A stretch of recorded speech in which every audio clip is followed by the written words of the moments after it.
Hi everyone. So we're gonna start with the very first and one of the most important topics you can have here is downloading the image. So if you want to do that, the very first thing that you need to do, you need to get on support.fortinet.com website and follow download VM images. Once you're over here in select product bar, you have to select FortiGate. And then in select platform, you need to specify the platform that you have. It can be KVM, it can be VMware, or it can be an actual appliance. In that sense, you might not actually want to do that. I don't know, maybe you already have an image installed, but if we work with the virtual environment, you have to install it. You have to install an image.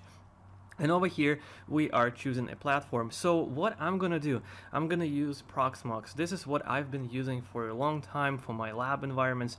I really like it, and it is based on KVM. So this is how I'm gonna install it, and I'm gonna show you my way to do that. You can also select a version over here, and I'm gonna use 703, and maybe I will upgrade it later, but anyway, so over here you have a bunch of options. So we're gonna work with the version which is based on the version 7.0, and everything above that is pretty much the same. Anyway, once it's downloaded, so what we're gonna do next, we're gonna go for our Proxmox environment, which I already have pre-installed, and I expect that you have your virtual environment installed as well. So anyway, what we're gonna do, we're gonna create VM, we're gonna give it a VM ID. It doesn't matter what number it's here, so we're gonna give it a name, and over here I'm choosing a storage, and as you can see, it's not an ISO file that we have downloaded. We have to actually upload the image on our device. So then we're gonna go in virtual machine parameters that we need to specify, like a disk size, how many processors, CPUs we're gonna have here, how much RAM we're gonna put here. So what I'm gonna do, I'm gonna specify it, I'm gonna give it a little bit more than is required, so the machine works more smoothly. But you can check out how much of that configuration of these parameters you need to have in your environment, in your specific environment. It depends. You might be using ESXi in your environment. You might have VMware Workstation where FortiGate works perfectly fine, but depending on the version, depending on the hypervisor that you are using, the minimum requirement for this configuration will be different. So what I recommend you do, you type in FortiGate, your platform, FortiGate ESXi minimum system requirement for VM, and you're gonna find a lot of documents. The first link will be probably an official link where it's going to be specified how much of these parameters you need to have. So I'm going to select 100 gigabyte as my disk size, so I have enough space for logging. As for my CPU, I'm gonna go for 2 sockets, 2 cores. I'm not gonna change anything else, I'm gonna leave by default. And as for the RAM, I'm gonna give it a little bit more than it says here, so I'm gonna give 8 gigabyte of RAM, which should be enough. So for now, as for network devices, I'm gonna leave as none. I'm gonna select and specify it later. So once it's done, we have a virtual machine set up here. So what we need to do next, right now that virtual machine contains no image.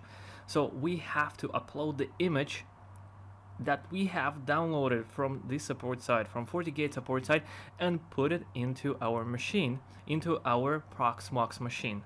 So that's really important. So we're gonna upload it to our Proxmox machine, to our hypervisor, and basically upload it to our VM. So what I have here on the screen, the CLI is the CLI to my Proxmox machine, and WinSCP application is an application to access my Proxmox machine as well. So I'm gonna upload it over here. So what I'm gonna do is, so first I need to create a folder or find an existing one. I'm gonna go for let's choose a proper destination. Let's go for images, and over here I have what I'm gonna do, I'm gonna upload it. I'm gonna create a new folder. In that folder you need to give proper writes. So you need to give read, write, execute. You need to enable all of them. So it is new FG image. So and I'm gonna upload it right here.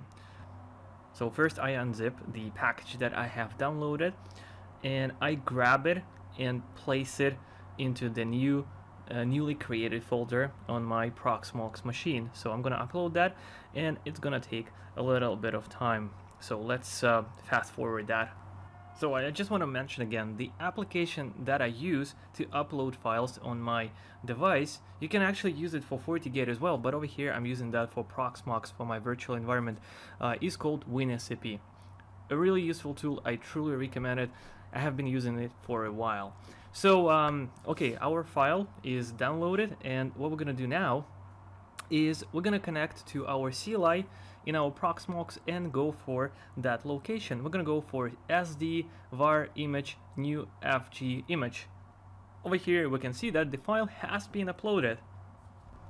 So now what we need to do, we need to upload that image into our virtual machine, and the command to do that is qm import disk. Then we specify the ID of the virtual machine, the one that we used during the creation of VM. So we're using 121, giving a name FortiOS with the format, and we're choosing a drive where it's specified. It's right here, as you can see. So I'm typing in local. The command is extremely easy. Let me go over that one more time. So what you do here is you type qm import disk, which means you're gonna import that image into your virtual machine. Then you specify the ID of that virtual machine that we have created, and the number that I have here is 121. Then you indicate the name of that image, and since we have already kind of entered that folder using SD command in Linux environment, we are there, so we're going to use that image, and then we specify local drive. Alright, now we're going to click enter, and once we have done it, so we're going to go to our graphical interface in our Proxmox and go for hardware in that virtual machine. And as you can see over here in the disk, you can see an unused disk. What we need to do, we need to double click that disk, and what we're gonna do, we're gonna click add. Just double click it, and down here below go for add. So the disk has been added to our virtual machine. Then we're gonna go for options, and in our boot order we need to enable that and place it on top, because I want to load that drive you know, in the first place, so I can load my image first. The idea is pretty simple, but you just need to know where to look for that stuff. So once we do that, we can turn on the virtual machine. Just right click, turn on the virtual machine, and then go for a console for that machine.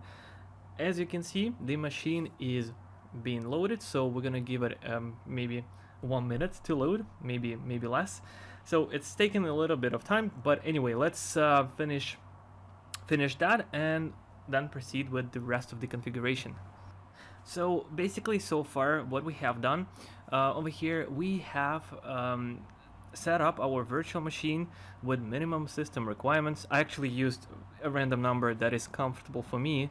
I just need to have a little bit more disk space and just a little bit more RAM, so it works more smoothly. But anyway, so we have installed the virtual machine, we have uploaded the image to our hypervisor, and then install it in our virtual machine. So now we are waiting until it's installed. So you can see the device is rebooting as I speak. So but I didn't enable any interfaces, so without that we won't be able to work with that stuff. But I'm gonna show you in the next video how to do that, because I want to dedicate a special lecture how to work with networking, especially over here in KVM environment, in Proxmox environment. So yeah, we can see the system is starting now. There is a serial number for that VM. You know, a bunch of information that might not be useful for you, you know, at start, but you know, anyway. So seeing that information is a good sign. It's a good thing that the device is loading properly.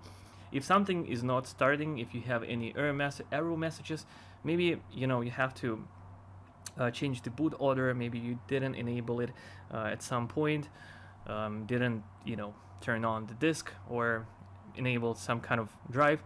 I don't know, so you have to check it. So just watch a video again if you have any error messages, or you can type in the Q&A section here in the course, so I will be able to help you with that. And as you can see, we have entered the device is loaded, and if you want to enter it the first time, the idea over here is the login will be admin, always admin, and the password is empty. And once you empty, it means you don't have to type in anything. You will be able to log in into the system. So once you log in your device, the system will ask you to change the password, and then you can choose a password as you wish. Also, let me add another thing over here. Over here, there is a message saying license is invalid due to exceeding allowed amount of CPUs and RAM. So don't worry about that. If you have a proper license, we are gonna upload it in the next video. But if you are on a trial license, you might, decrease the amount of CPU in your hypervisor, so you don't utilize that space, in your virtual server.